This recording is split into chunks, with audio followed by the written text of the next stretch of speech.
On today's Photoshop tutorial, I'll show you a great way of converting your color images into dramatic black and white images using 4 Photoshop adjustment layers. Stay tuned. Hello everyone and welcome to the Joy of Editing with Dave Kelly. On a recent TK Friday video, I did a video called Working in Black and White. I'll link this video at the end of this video in case you haven't seen it, but I want to show you how I made the initial black and white conversion because I asked on that video if anybody would like to see how I did that, and I had a lot of response of folks wanting to see how I did that initial conversion, so I'm going to show that today. This beautiful image of 3 sisters in Glencoe, Scotland was photographed by Peter Ellum. This is his image and he has given me permission for you to go ahead and download this image. I'll give you a JPEG copy that you can download and follow along with me. I'll leave a link in the description below where you can download it. Before we start, I just want to say one thing. This image is a raw image. Originally, it started out in camera raw. Now, you'll be getting the JPEG version of it with my initial adjustments on it from Lightroom. However, I added an extra saturation to it because whenever I'm making a black and white conversion, I find that if I add a little extra saturation, it helps in the black and white conversion, especially if you're going for that more dramatic black and white look. So that's a tip for you. Now, how did I come up with this method? Well, I didn't come up with this method of black and white conversion by myself. I initially started that image with this infinite black and white plugin for Photoshop. Let's call it a plugin. And I clicked on it and clicked this create button.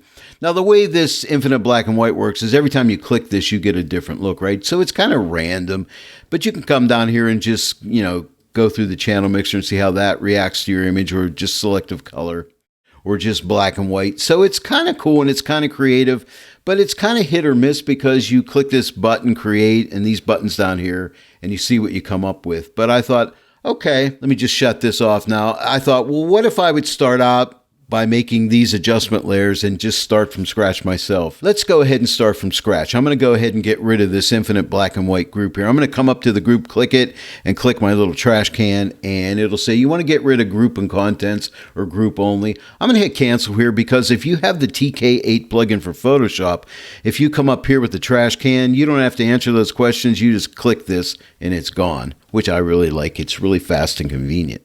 That's a little tip for you if you have the TK8 plugin for Photoshop. Let's set Photoshop up for the layers we need. So we can come down and add our first adjustment layer, which is going to be in this order. Now do it in this order. It's important. Channel mixer. And then after that, you want to add the selective color. And you got to go through this list and find them. It's down here at the bottom, selective color. And next we need the black and white adjustment right here. And then lastly, you want curves. So that's your 4, right? And you can put those in a group if you want to, which I highly recommend, but we're not going to do that for now. If you like to have a nice speedy workflow, wouldn't it be nice just to have an action that would make this for you? Well, I went ahead and made that action for you, and you can just go ahead and download that. I have a link in the description below. It'll say black and white conversion action. You can go ahead and download that, and you won't have to go and do this all manually. Or you can make your own action as well if you want to. But let me show you how the action works. I went ahead and selected all these layers. I'm going to go ahead and delete them.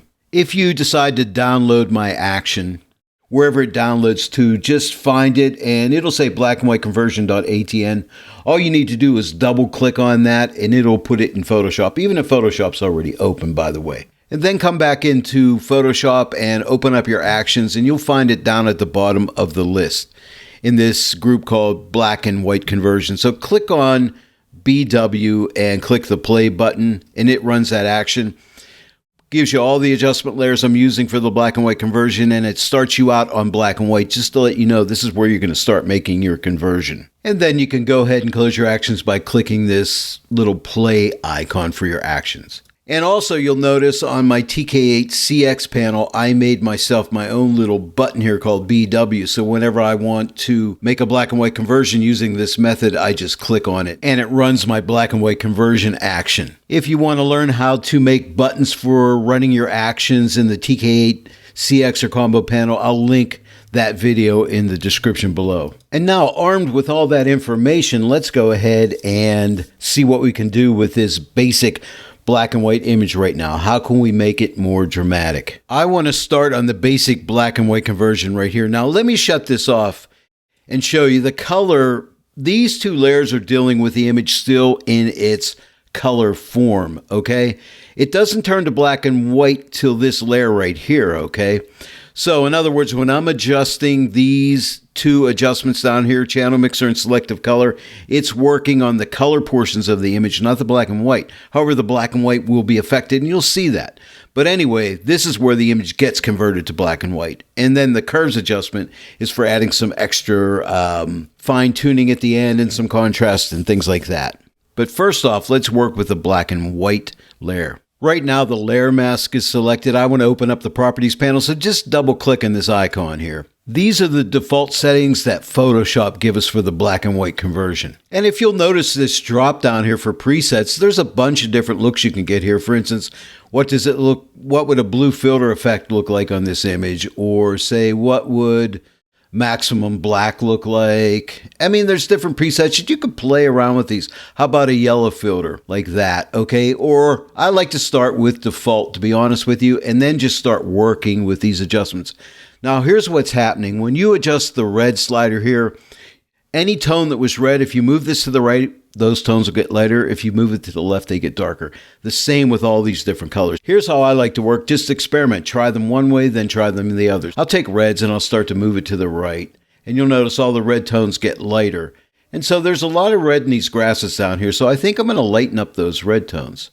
I think that's important. So I want to lighten them up. You got to be careful. If you go too far in these sliders, you can introduce artifacts into your image. So be careful. Watch for artifacting. And now let's work with the yellows. Let's see what kind of yellows we can get. See how I can get some nice details popping in here by moving these yellows to the left. Or I can move them to the right and make them really light, okay? But I think I'm going to move them to the left somewhat. Not too far, but I want to maintain this lightness in here. But just give myself a little bit of extra detail. I think right there, there's not much green, if any, in here. So if I move this slider, you see not a whole lot is happening with the greens. Okay, so I'm going to leave it right about where it is. Now the cyans, there's going to be cyan in the sky and basically in the sky, maybe some in the foreground. But if you like those nice dark skies, which I do on images, black and white images, this is one that's going to give it to you. So if I move this to the left, see how the sky starts getting darker?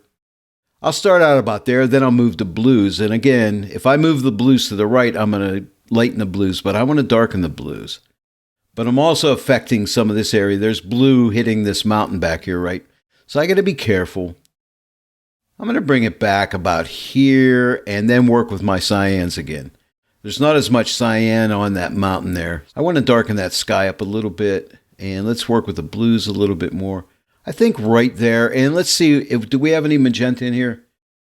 It's mainly right over in this area here, so maybe I'll lighten that up a little bit. And I think that looks pretty good. We can always come back and revisit this black and white adjustment layer because remember, adjustment layers are non-destructive and they all work in conjunction with one another. So that's kind of nice. For me, the next step is to work with selective color. So let's click on this layer. And when we do, the properties change to selective color. You may be scratching your head and wondering, hey, Dave, what is this selective color adjustment going to do for a black and white image? Because right now, this selective color is sitting right here. What happens if I put a selective color adjustment above curves? Let's just do that and find out. This is a good learning experience. So if I put this here and I start dragging these sliders around, nothing happens. And you're like, well, what good is that? Why are you giving us selective color here, Dave? Are you wasting my time? I'm actually not. Let's go ahead and delete this layer. Let's go ahead and make this selective color layer active. I'm going to click on it. And now you see we're back to the selective color adjustments. But notice one thing where it's sitting in this stack of adjustments. It's under the black and white adjustment, and it's there for a reason as well as this channel mixer, because these two layers or these two adjustment layers deal with the image colors, not the black and white of the image, okay? However, whenever you adjust color, the fact that I have a black and white adjustment layer above it, it will affect the black and white tones of those colors. And you'll see that here in a sec. It's pretty interesting. And that's really one of the reasons why I really love this method, because you can really finesse your images and bring out tones and things that you normally couldn't in a lot of different black and white conversion methods. Let's examine this selective color adjustment. See where it says colors? If you click the drop down, you have a bunch of different colors as well as whites, neutrals, and blacks that you can work with. You have two buttons down here, relative and absolute. I recommend that you use relative. It's a more gentle adjustment, but we're going to be working with the different colors in here, okay? There's presets, but there's none here right now. You can save presets if you want. I really don't in this particular adjustment. But now you'll notice when I take the cyan slider and I move it to the right, you can see things changing, or if I move it to the left, you can see things changing. Same here with magentas. See how I can get fine tuning of my image here, as well as the blacks. Okay, so we have a lot of adjustments. I'm going to go ahead and reset it here. And just a little bit of background on these three sliders. Whatever color you have selected here, you can add more cyan to it, more magenta or more yellow, or you could subtract cyan, magenta, and yellow from it, okay? You can also add more black to that color or less black. In other words, lighten that color up. So see the black here? If I move this to the right, I'm darkening my reds. If I move it to the left, I'm lightening my reds, okay? I'm going to go ahead and reset that again. That just gives you a little breakdown. Don't worry so much about that. You're dealing with the different colors, though, rather than the black and white. However, you're seeing the result in the black and white. So what I'm going to do here is I'll start at the top of the list with reds, and I'm going to go ahead and just tweak it. You know, go one way, go the other. I want to lighten up these areas down in here, which are red. So I'm going to take cyan out of them. Don't worry about technically what's happening here right now. But let's just use visual eyes to look at our image and adjust these sliders one way or the other. And just stop when it looks good. And for me, it looks good right there. And now I'm going to go to yellow. And right there, it looks good. And then I may just finesse this black. Move it to the right. I'll darken those areas or lighten them up. So right there, it looks pretty good. Let's take a look. Here's the before and here's the after. And I've only worked with red. Now I'm going to go down here to yellow. And I'll do the same thing. I'll move the cyan one way. Move it the other. Not much is happening there. Whoops, not much is happening because I don't think I was moving it. I'll move it to the right, move it to the left. See how I can bring a little more detail out if I move it to the right just a little bit. Now I'll work with magentas.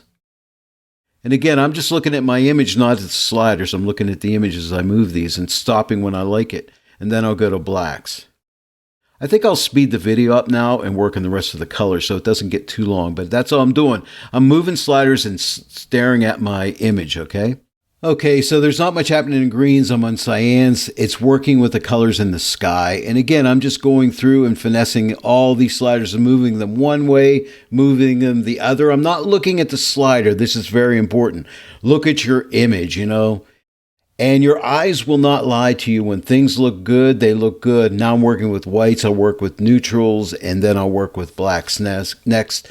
But it takes a little bit of time, but it's kind of fun, and you can really just craft this image just the way you want it. Just like Ansel Adams used to do in the real darkroom, we're doing it in the digital darkroom. I think I like it so far. Let's take a look. Here is the before selective color. And here is after. But look at the change there, before and after. So we got some dramatic change here. So I think we're moving in the right direction. Next, we're going to be moving to Channel Mixer. But before I do that, let me shut off the black and white layer. And you can see how I've altered the colors. I've really made the colors look really crazy, right? But that's okay. I'm working on a black and white image, and those colors are helping me to make this black and white image really pop. Now let's click on Channel Mixer, and now we have our Channel Mixer. Now here, we're dealing with the actual red, green, and blue channels of the image. And you'll notice output channel red, green, and blue. We're starting out with red, but notice something here. Red is at 100%, green is at 0%, blue is at 0%. If I go to green, you'll notice green's at 100% and red and blue are at 0%. And if I go to blue, blue's at 100% and these two are at 0%. But let's start back at red. The channel mixer can be a very powerful adjustment. However, it's kind of hard to explain. I'm not even going to try to do that. But I just want to say we're working with just the red, the green, and the blue main channels of the image. I can increase or decrease red, blue, or green in different amounts. But each one of these output channels, red, has these three colors tied to it, okay? And I'm just going to adjust, and rather than get technical, I'm going to adjust to where it looks good, okay? So in other words, I'm going to start with red. I'm going to take this red slider and drag it to the left a little bit and see what's happening, or drag it to the right. And you'll notice if I drag it to the right a little bit, I make the red tones a little lighter, which is what I want. Okay, then I could play with the green here and see what I can do here. Now a little adjustment goes a long way, so I'm just doing really minor finessing here, and I don't recommend moving these too far. And you see this number, this little warning, it says, hey, you've surpassed 100%, this is going to blow up. No, it's not going to blow up, but it's not a bad idea to keep this at 100%. You don't have to. But let's try the blue. See, if I take the blue right now, it's 104. If I move the blue back a little bit, I can make my sky go darker, which is kind of nice. And now I'm at 99%. So if I move it to the right just a tiny wee bit, I can't hit 100. So here's a little trick. If you click on this and hit your up arrow, it'll go to the right. If you hit your down arrow, it'll go to the left. So there's 100%. Okay, so let's take a look. Here's the before and here's the after. That one little tweak is pretty good, right? And I really like it. I like what's happening on the road and in the sky. Again, the before and the after. And now let's go to green now. And let's move the green. I would recommend starting with the color that you're working with, the output channel, and move it to the right of 100 and then move it to the left and see which way you want it to go. Or do you even want it to go at all? And I may just go a little bit to the left. And now what happens? So right now my number's at 96. So let's try blue. Okay. I may darken that blue up a little bit. There's 90, or there's 101. Let's go to red. I'm going to click on this and hit my up arrow and see if I can make this, or hit my down arrow, make this go to 100. And see if I keep coming down, see how I'm lightening up the entire image, which is not bad, right? So I'm just finessing here again. I'm just clicking with the up and down arrows here. I like it right there. Let's go on blue. Click here, and I'm going to click right now I'm at 97. I'm going to click up, and that makes my blues darker. There's 98, 99, 100. And I kind of like it. So here's my before, and here's my after. So pretty dramatic changes, wouldn't you say? Okay, so let me go and see if I want to tweak the blue. And again, let's do it this way. Let's just click on the blue here, and I'm going to go up. See if I go up, I darken it. If I go down, I lighten it. I don't know. I think I'm going to leave it just the way it is. Let's try green. Let's move green up. Now remember, I just, click on the 0 here, and I'm using my up arrow to move that adjustment to the right. So there's 1, 2, 3. Not much happening there. I'm going to leave it right at a 2 and break the rule, and let's leave this at 102%. Here's my before, and here's my after. Again, before and after. So pretty dramatic adjustments with just the channel mixer. Now let's go ahead and shut off selective color and channel mixer and see what the black and white conversion looks like with just the black and white adjustment layer. Here's before, and here is after. Pretty big difference, wouldn't you say? And we haven't even gotten to curves yet. It's really not that hard to do. You got to give this a try. We're going to go to curves, but a recap. I started out with black and white. I adjusted that first, then I went to selective color. This is the order I recommend, and then go to channel mixer. And lastly, let's select curves. I'm going to use this eyedropper tool, and these tones right here, I just want to lighten. So I'm going to click right here and set a point. And then some of the darker tones, like shadow tones, like right here, I'm going to click and set a point. And what I'm going to do is I'm going to take this shadow tone and just pull it down a little wee bit just to darken up the shadows. And I'm going to take this point in the highlights and lift it a little tiny bit, not much.